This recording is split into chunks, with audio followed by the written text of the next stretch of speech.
So saya mulakan pelajaran yang kami dapati untuk yang pertama ni, tugasan yang ni bertajuk persona. So apa yang kami dapati antaranya yang pertama, dapat memahami daripada kaedah ini kami dapat memahami perasaan dan kehendak pelanggan ataupun IM kami sendiri. Yang kedua, dengan adanya value proposition maka pelanggan lebih yakin dengan produk yang kita tawarkan. Yang ketiga, perjalanan projek akan berjalan dengan lancar kerana telah maklum kehendak pelanggan. Okay.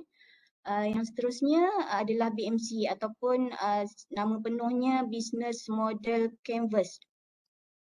Okey, di antara pelajaran yang kami dapati, perancangan projek adalah lebih tersusun dan teratur.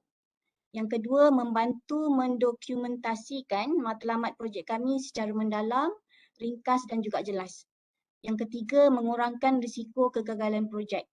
Yang keempat, dapat mempercepatkan perjalanan projek, lebih menjimatkan masa untuk menyiapkan projek.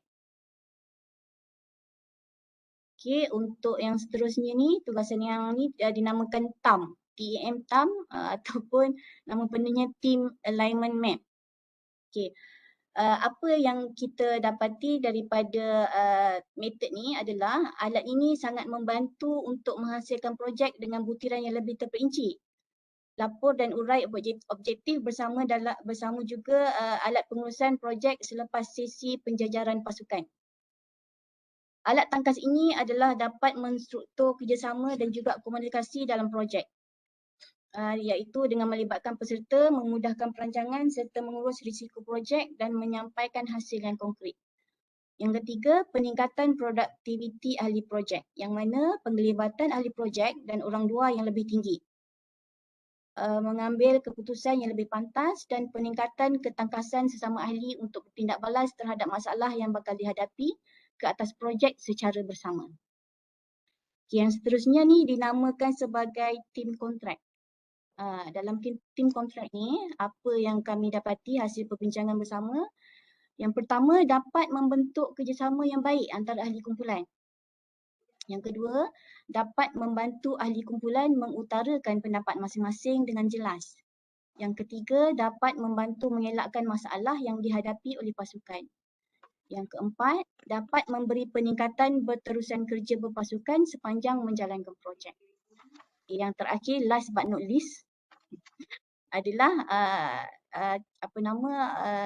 persoalan yang perlu kami jawab ataupun yang kami terangkan, bagaimana program Culture of Champion COC ini membantu menerapkan TMB 6 core values di kalangan ahli pasukan anda. Okey, jawapannya begini. Yang pertama, program COC ini secara langsung maupun tidak langsung dapat memberi kefahaman yang lebih jelas tentang kepentingan TMB dan 6 core values untuk diaplikasikan semasa menjalankan tugas. Yang kedua, melalui sistem pemarkahan TMB 6 core values sangat membantu kami dalam memperbaiki setiap kelemahan yang telah dikenal pasti.